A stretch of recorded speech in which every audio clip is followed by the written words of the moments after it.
February 8 to 9, 2026, Mar-a-Lago. The weekend after Trump posted that racist video of the Obamas as apes, Donald Trump spent the entire weekend raging, not at Democrats, at Republicans, at Tim Scott, the only black Republican senator who called the video racist, and at Katie Britt, Alabama senator, who said it should never have been posted. Trump used expletives, declared Britt dead to him, questioned their loyalty all weekend in front of multiple witnesses. Hit subscribe because what Trump did to his own allies reveals exactly how he punishes anyone who tells the truth about his racism. Let me show you exactly what happened, because this isn't about policy disagreements. This is about a president demanding absolute loyalty, even when he posts blatantly racist content, even during Black History Month, even when his own party knows he crossed the line. February 5th, 2026, 11:44 p.m., Trump posted the video depicting Barack and Michelle Obama as apes. We covered that story. Tim Scott called it the most racist thing he'd seen from this White House. Katie Britt said it should never have been posted and is not who we are as a nation. February 6th, noon.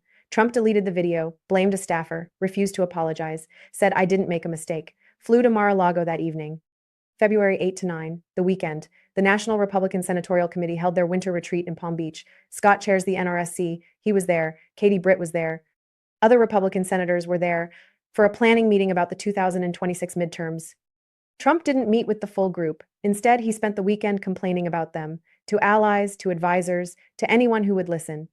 Share this video with everyone you know because CNN obtained details from multiple sources who were with Trump or heard his comments that weekend. Trump focused on two senators, Tim Scott and Katie Britt, but especially Tim Scott. A senior Trump administration official told CNN, the president felt he could have handled that matter privately. He was like, we work together all the time. He didn't need to comment publicly. Handled it privately. Trump wanted Scott to call him quietly, to express concerns behind closed doors, not to publicly call the White House racist, not to make a statement condemning the video. Make sure you're subscribed to Daniel Cross Show, because here's what makes this even worse. Tim Scott tried to reach Trump privately first. According to CNN's sources, Scott called Trump before posting his condemnation, tried to reach him, couldn't get through, so Scott went public. Posted on X, praying it was fake because it's the most racist thing I've seen out of this White House. Scott followed the rules Trump claimed he wanted, called privately first. When Trump didn't answer, Scott did his job, condemned racism publicly, and Trump punished him for it. Trump told allies that Scott's post was what made the story blow up, that it was Scott's fault the video became national news, not Trump's fault for posting racist content. Scott's fault for calling it out. Think about that logic. The problem wasn't the racism. The problem was the black Republican senator who said it was racist. But Trump saved his worst rage for Katie Britt. CNN source said Trump used expletives to denounce her, declared she was dead to him, because she said a racist video shouldn't have been posted. Katie Britt's statement on February 6th was measured, professional. She wrote, this content was rightfully removed, should have never been posted to begin with, and is not who we are as a nation. She didn't call Trump racist, she didn't attack him personally, she condemned the content, said it shouldn't have been posted, said it doesn't represent America. And Trump declared her dead to him, used expletives, raged about her disloyalty. Check out how Trump punished them that weekend. The NRSC retreat was happening in Palm Beach. Republican senators planning the 2026 midterms, trying to keep and expand their Senate majority. Trump invited some senators to Mar-a-Lago for golf, for his Super Bowl party Sunday night. Eric Schmidt, Missouri Republican, invited.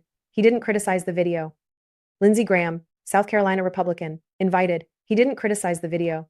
Tim Scott, South Carolina Republican, chair of the NRSC, the senator responsible for winning Senate races in 2026, not invited, frozen out, because he called racism racist. Katie Britt, Alabama Republican, working closely with the White House on Department of Homeland Security funding, not invited, dead to him, because she said the video was wrong. Share this with anyone who thinks Trump treats Republicans fairly.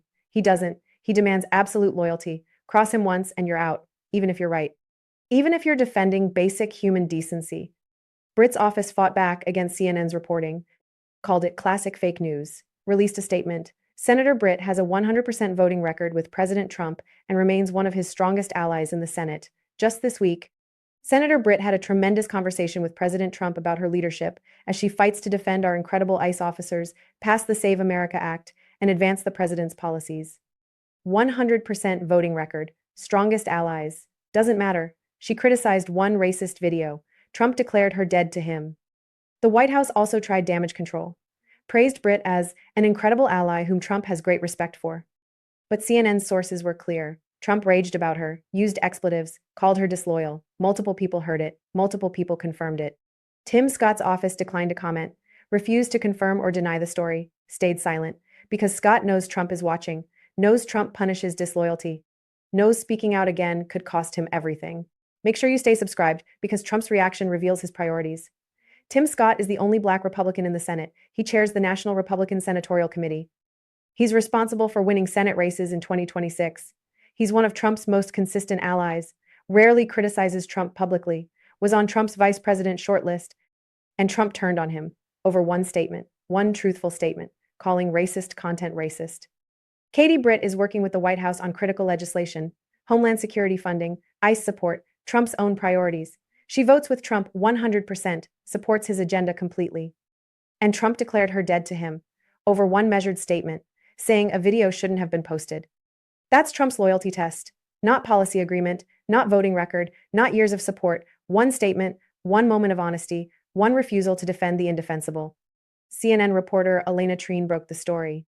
She told Anderson Cooper on Friday, February 13th, "From what I was told from multiple sources who were with the president or had been hearing about these comments last weekend when he was at Mar-a-Lago, he was specifically focused on two lawmakers. Multiple sources who were with the president, multiple witnesses to Trump's rage. This isn't anonymous speculation. This is confirmed by people in the room." Treen continued. Tim Scott in particular really got under his skin that he had spoken out publicly about that post. The president telling his allies essentially that he felt Tim Scott should have reached out privately given they have a close relationship. Should have reached out privately. Scott did. Trump didn't answer. So Scott went public, did his job, and Trump punished him. Check out the broader context. This happened during Black History Month. February, a month dedicated to celebrating Black Americans' contributions. Trump posted racist imagery of the first Black president and First Lady, got called out by the only Black Republican senator, then spent the weekend raging about that senator's disloyalty. The video stayed up for 12 hours, from 11:44 p.m. Thursday night until noon Friday, seen by millions, spread across social media, condemned by Republicans and Democrats. Only Republican pressure forced Trump to delete it. Tim Scott's condemnation, Britt's statement, Mike Lawler demanding an apology, Brian Fitzpatrick calling it unacceptable. Pete Ricketts saying reasonable people see the racist context. Without Republicans speaking out, Trump would have left it up. He said as much. Told reporters the video was very strong on voter fraud, defended the content. Said I didn't make a mistake. Only after his own party turned on him did Trump delete it, and then he punished them for forcing his hand. Share this with anyone who thinks Trump has changed. He hasn't. He's still the same person who led the birther movement against Obama, who called African countries shithole countries, who told Black and brown congresswomen to go back where they came from, who refused to condemn white supremacists in Charlottesville. The racism is constant. What's new is Republicans occasionally calling it out, and Trump's immediate retaliation when they do. Mark Burns, South Carolina pastor, longtime Trump supporter, posted on X that he spoke with Trump about the video. Said Trump told him this post was made by a staffer and not by him. Burns recommended firing the staffer immediately. But Trump didn't fire anyone, didn't discipline anyone, didn't take responsibility, just blamed an unnamed staffer, then raged at Republicans who criticized him. White House Press Secretary Caroline Leavitt initially defended the video, called criticism fake outrage, said it was from a Lion King meme about Democrats. Only after hours of backlash did the White House change its story, claim it was a staffer error, delete the post. And according to CNN sources, even Trump's allies were frustrated with Leavitt. Said she dropped the ball. Either released a statement without understanding the situation or didn't initially find the video problematic. During Black History Month, make sure you're subscribed because this story matters beyond one video. It reveals Trump's governing strategy, absolute loyalty over everything. Truth doesn't matter, decency doesn't matter. Racism doesn't matter, only loyalty. Tim Scott and Britt learned that lesson. They can vote with Trump 100%. They can defend his policies. They can support his agenda. But one honest statement, one moment of moral clarity, one refusal to defend racism, and they're out. Trump froze Scott out of the Super Bowl party, declared Britt dead to him, questioned their loyalty, raged about them all weekend to multiple people, making sure word would get out, making sure other Republicans would know the price of honesty. That's the message. Stay silent or face consequences. Defend the indefensible or lose access. Lie for Trump or get frozen out. Some Republicans are getting the message. When asked about Trump's Mar-a-Lago rage, most stayed silent, refused to comment, didn't defend Scott or Britt, didn't criticize Trump, just kept quiet. Because they saw what happened. They saw Trump turn on two of his most loyal allies. They know they could be next, so they stay silent. Even when Trump posts racist content, even when he attacks their colleagues, even when basic human decency demands they speak up. February 8 to 9, 2026. The weekend Trump declared Katie Britt dead to him. The weekend he raged about Tim Scott's disloyalty. The weekend he showed every Republican exactly what happens when you tell the truth about his racism. Subscribe because this is just the beginning. The 2026 midterms are 9 months away. Republicans facing tough races will have to decide: stay silent about Trump's racism, or speak up and face his wrath. Tim Scott chairs the NRSC. He needs Trump's base to win Senate races, but Trump just showed him loyalty is one way. Scott can be loyal to Trump, but Trump won't be loyal back. Not when honesty is required. Katie Britt is working on Trump's legislative priorities, but Trump declared her dead to him over one statement, one true statement, one refusal to defend racism. That's the Republican Party now. Loyalty to Trump above truth, above decency, above basic humanity. One moment of honesty and you're out. Dead to him. Frozen out. Raged about all weekend at Mar-a-Lago. Share this with everyone who needs to understand what Trump demands from his party.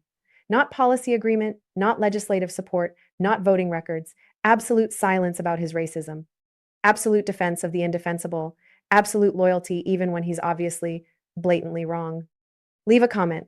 Should Tim Scott and Katie Britt fight back? Should they defend themselves publicly? Or should they stay silent and hope Trump forgets? The answer determines whether the Republican Party has any members willing to stand up for basic decency, or whether Trump has successfully cowed them all into silence. Thanks for watching. I'll see you in the next one.